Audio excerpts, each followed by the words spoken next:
Today, we'll be taking a look at the Bio-Annihilation 2 mod.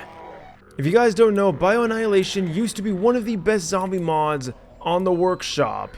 Being able to customize and create your own zombie hordes, well, I'm proud to say that the creator is back, but not with the original mod. No, we have a new and improved sequel. This is Bio-Annihilation 2. It all starts with contamination. Once you've been infected long enough, you'll eventually die, but of course, your body will soon rise once again. And not only you, but anyone else who's infected will also turn into a zombie once they've died. The surreal experience of having to go back to the location and fight your now zombie-like self is quite strange to say the least. Now, finding random patches of smoke will not be the only way you find contamination. You can also find it with this barrel. You can completely configure exactly how you want your zombie horde to be by placing spawners across the map or just adjusting all the settings to get the zombie horde just right. What do you guys say we take a closer look at the Bio-Annihilation 2 mod? If anyone suggested this, you'll be down below. If you guys want to suggest something, do it in the comment section down below or my Discord page in the description.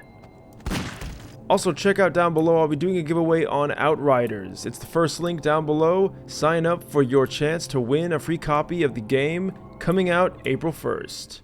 Hey guys, how's it going? So for starters, we're going to be using the holographic HUD just for its simplicity and the fact that it does get out of the way when we don't need it. And for weapons, we'll be using the arc weapons, specifically the offensive pack, which I'll link down below as well. Now guys, I was so excited when I heard Bio-Annihilation was back. This is one of my favorite zombie mods. If you want to check out the old video, I'll put it in the top right corner. But this one has some pretty cool new features. For one, this uses a Nextbot system, which I think was definitely the best move. Specifically because they're not very resource intensive. You could spawn a bunch of them on the map without having to lag up your game. And what do you guys want in a zombie horde? You want a horde, and to have that you need lots of zombies. But this is just your basic zombies. You can change the models. However, just for the sake of simplicity for this video, I chose to just keep the default models. So here we have zombies. Now the thing is, when they grab you, oh, they slow you down. And honestly, if you're even in a small group, you will die. And of course, very shortly, we will rise from the dead and join the horde. Lovely. This is to all you out there that did not like Cyberpunk. You want to kill Johnny Silverhand? Well, now you get your chance. Now I will say guys that the arc weapons are very strong. And you're not going to have any trouble killing the zombies in this pack. Now for the type of zombies you get, you have the civilians, the custom infected, which I assume are either from custom models you import, or that's from the sliders which you can change in the settings to get a specific zombie type. And just for good measure, we also have an infected rebel. Now the first pack did have weapons, but unfortunately we are missing that this time around. However, we do have some other goodies in the entities tab. You'll find a few things. We have air waste. This completely coats the entire map in some kind of infectious waste, and you will very shortly turn into a zombie after, of course, you violently, well, die. And guys, there's also no remedy this time, mainly because the creator thought, well, it kind of destroys the purpose of making a zombie horde, right? If you could just chug some pills and be fine. That absolute desperation he wanted to capture, and we're definitely seeing it here because I'm freaking dead.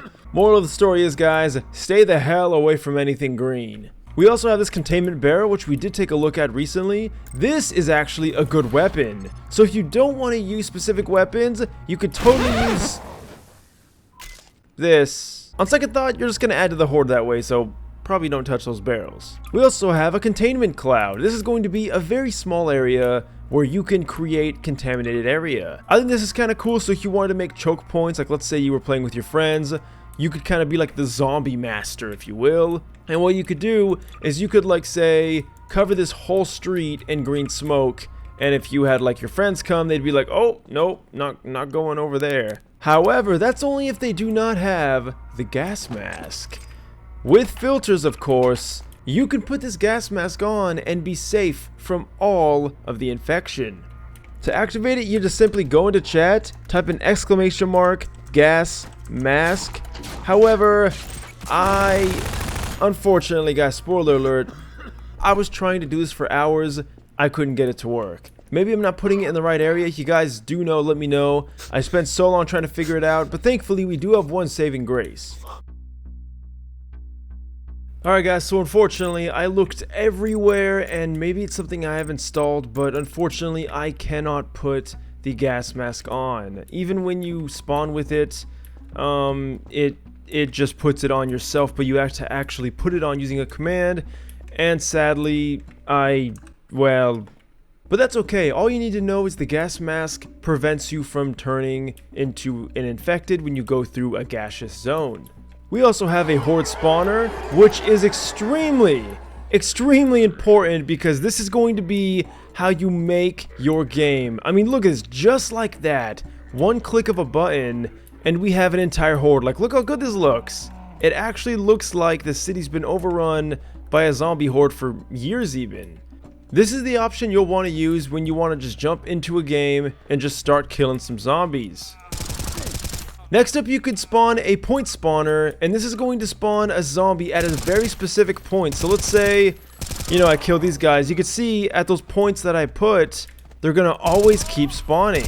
So this is good if you want to make a zombie survival where you make zombies spawn at a very particular location. And last up, guys, we have the viral sample. This is going to be the essence of the infection. Go ahead and throw it at the wall. Yummy. And you will start to feel the effects of the infection, eventually die and turn into a zombie. Now guys, the real magic with this mod actually comes from the options menu. So simply hold Q, go over to options, which my face will probably be covering it, but go down and you'll find Bio-Annihilation 2, and this is where you can start to really tinker with some things. For one, you can change your voice. I'm going to obviously be a male. This is where you can load in some custom models for zombies. I tried tinkering with it, but unfortunately it was a bit too much for me. However, you also have this, and this is really cool because you can choose the maximum amount of zombies you want. I'm going all the way. You can also choose the interval between which they spawn and the safe radius. And then this, obviously, you can choose what you want your zombies to look like. And this specifically, guys, is for the horde spawner. So when you spawn that horde spawner in, this is what's going to happen.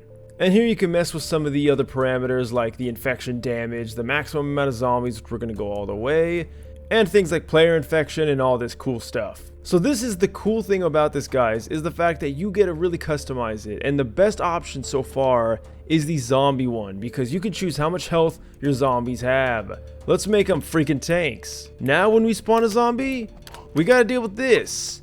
500 health. This is more like it. You can also adjust the damage multiplier, the infection multiplier, the detection range, which is when they start to see you, and you could change the non-headshot damage. This changes how it acts when you shoot them in the body, and it's just going to encourage you to really go for the head more. And this one is the exciting one, guys. You can adjust the running speed, so we'll do full sprint. Let's see what that looks like. Oh, okay. So I just gotta say, guys, I love how like they flop around. I think it looks really good. And this, wow, this is gonna be a pretty scary horde. And then you obviously, of course, have the increased health, but thankfully the arc weapons do so much damage, we're pretty much good anyway. Alright guys, that's all the settings, those are all the items, those are all the zombies. Let's get into the fun part, fighting an actual horde. We're gonna do a few scenarios. First up, balls to the wall, super speed, super tanky zombies. Let's see what happens.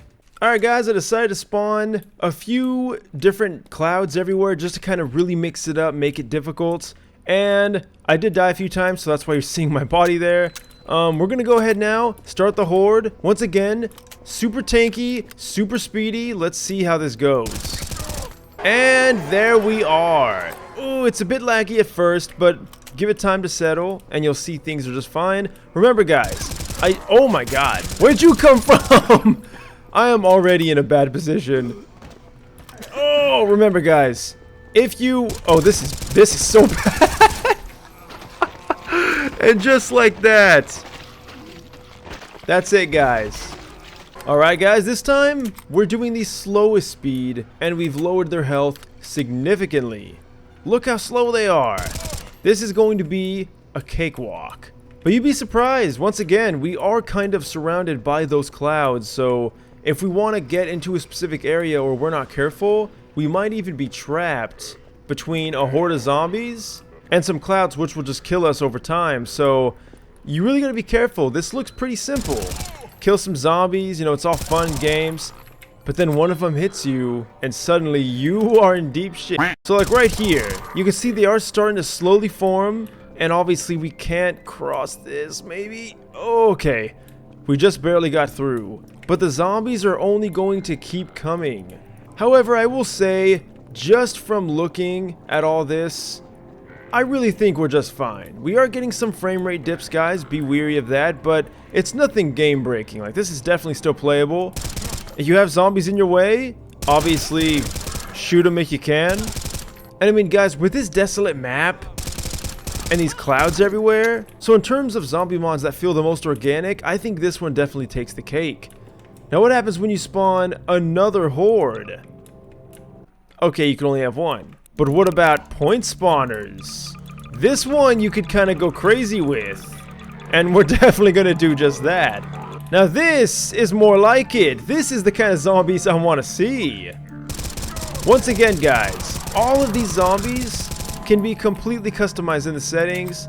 I also just want to say I do not advise doing this because I'm getting like 10 frames per second. This isn't the most enjoyable zombie experience, at least this way. But you know what? If you want big numbers, this is how you do it. If you're trapped, use the environment to your advantage, guys. That's the best way to survive. Next up, guys, we have the middle speed. This is going to be the one that probably gives you the best of both worlds. The slow one was just a little too slow. This one, I'd say this is definitely a bit more intimidating. Oh, whoa, they're even falling from the buildings. And guys, you gotta be careful because these things will spawn behind you. You won't even know they're there. And if you go like right here, for instance, and you think you're safe, they're starting to create a choke point. And I'm already in danger right now. Because one grab is all it takes. And I can kick all day. I'm not getting out of that. Now guys, there's one thing I haven't tried yet. And this might be the best way to deal with zombies in the long run. Nuclear explosions. Although judging by the fact that he's still... yeah, about the nukes. And that, my friends, is the Bio-Annihilation 2 mod. Now, although it seems like it's the end, this really is only just the beginning, guys. Why? Because, again, this is a very customizable mod, mainly to suit a very specific purpose, and that is to make your own zombie apocalypse. So if you want to make your own zombie apocalypse, I highly recommend checking this out. I'd say it's pretty well optimized, considering how much NPCs are on the screen right now. You know, I'm surprised I'm even getting any FPS at all. Hopefully you guys can figure out the gas mask problem, because unfortunately, I just couldn't figure it out. But such a fun mod when you tweak it just right. Definitely give it a try. If you guys did like this video though, leave a like down below and subscribe to see more videos just like this. Check out my other YouTube channels down below, as well as my Facebook and Twitter, and my Discord, which is down below. I'm also doing a giveaway for Outriders, check that out. And of course, guys, leave a like and subscription if you want to see more videos just like this. Let me know what you guys want to see in the next video down below, and until next time, guys, thanks for watching, and farewell. As always, guys, the last video I did will be on the left, and a random video on my channel will be on the right. All my socials are down below. Thanks for watching, and until next time.